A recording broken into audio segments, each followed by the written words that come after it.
Breaking చూస్తున్నాం. ఆగ్నేయ బంగాళాఖాతంలో ఏర్పడిన మొంతా తుపాను ప్రభావం ఆంధ్రప్రదేశ్ ముఖ్యంగా కోస్తాంధ్ర జిల్లాల మీద తీవ్రంగా కనిపిస్తోంది. గంట గంటకు వాతావరణం మారిపోతుండడంతో తీర ప్రాంతాల్లో హై అలర్ట్ కొనసాగుతుంది. ఇప్పటికే విశాఖలో వర్షం మొదలైపోయింది. ఉదయం నుంచి వర్షం పడుతూ ఉంది. తీరం వెంబడి గంటకు 45 నుంచి 55 కిలోమీటర్ల వేగంతో ఈదురుగాలులు వీస్తున్నాయి.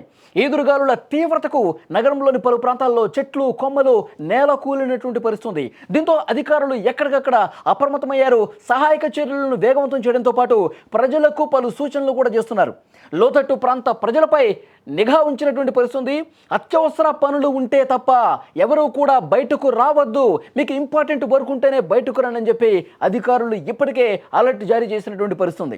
సముద్రపు అలలు ఎగసి పడుతున్నటువంటి నేపథ్యంలో బీచ్లోకి ఎవరిని అనుమతించడం లేదు. బీచ్కు వచ్చిన వాళ్ళని బయటకు పంపించేస్తున్నటువంటి పరిస్థితుంది. కెరటాలు ఉవ్వెత్తున ఎగసిపడుతున్నటువంటి నేపథ్యంలో అక్కడ ఎవరు కూడా రావద్దని ఇప్పటికే హెచ్చరిక పంపించారు. సోమవారం రోజు తుపానుగా మారిపోయింది మొంతా. మంగళవారం నాటికి తీవ్ర తుపానుగా మారే అవకాశం ఉంది. మంగళవారం రాత్రికి తీరం దాడుతుంది. కాకినాడ సమీపంలో తీరం దాడుతుందని భావించిన ప్రస్తుతం తన దిశను మార్చుకుంటున్నట్టు సమాచారం వస్తుంది.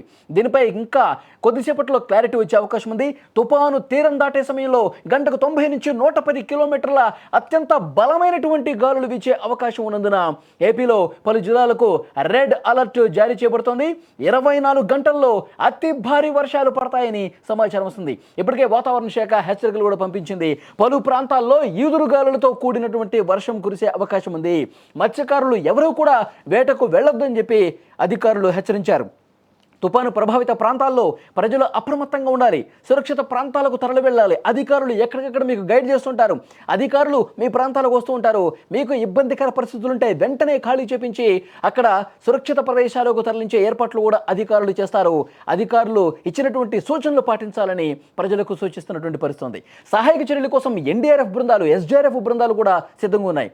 అన్ని జిల్లాల కలెక్టరేట్స్లో కూడా కంట్రోల్ రూమ్స్ ఏర్పాటు చేశారు. బుధవారం వరకు కూడా ఏపీకి ఈ తుపాను గండం అనేది పొంచి ఉంది.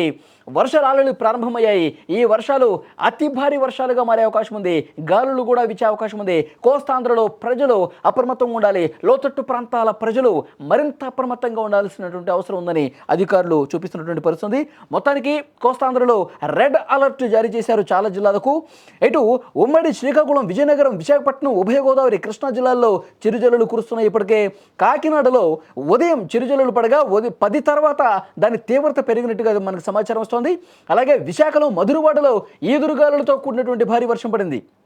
శ్రీకాకుళం నుంచి నెల్లూరు వరకు కూడా విజయనగరం, విశాఖపట్నం, తూర్పుగోదావరి, పశ్చిమ గోదావరి, కృష్ణా, గుంటూరు, ప్రకాశం, నెల్లూరు ఈ జిల్లాల అన్నీ కూడా వాతావరణ శాఖ అధికారులు రెడ్ అలర్ట్ జారీ చేశారు. రాయలసీమ జిల్లాలకు ఆరెంజ్ అలర్ట్ జారీ అయింది. ఆరెంజ్ అలర్ట్ అంటే ఒక మోస్తరు నుంచి భారీ వర్షాలు కురిసే అవకాశం ఉంది.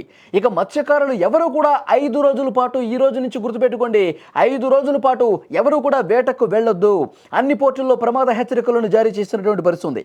విశాఖ తీరంలో అలల ఉధృతి ఎక్కువగా ఉండటంతో రిషికొండ, సాగర్ నగర్ బీచ్లను కూడా మూసివేశారు. మంగళవారం నుంచి ఇంకా వర్షాల తీవ్రత పెరుగుతుంది. అత్యంత భారీ వర్షాలు కురిసే అవకాశం ఉంది. 1-2 చోట్ల ఈ సూచన ఉన్నట్టుగా తెలుస్తోంది. ఇక తీర ప్రాంత జిల్లాల్లో అధికారులు పునరావాస కేంద్రాలు ఏర్పాటు చేసినటువంటి పరిస్థితి. కాబట్టి లోతట్టు ప్రాంతాల ప్రజలు ఎప్పటికప్పుడు కూడా జాగ్రత్తగా ఉండాల్సినటువంటి అవసరం ఉంది. అత్యవసరమైతే తప్ప, ఏదైనా ఇంపార్టెంట్ వర్క్ ఉంటే తప్ప బయటకు రావద్దని చెప్పి అధికారులు చాలా స్పష్టంగా హెచ్చరిక జారీ చేసినటువంటి పరిస్థితి ఉంది.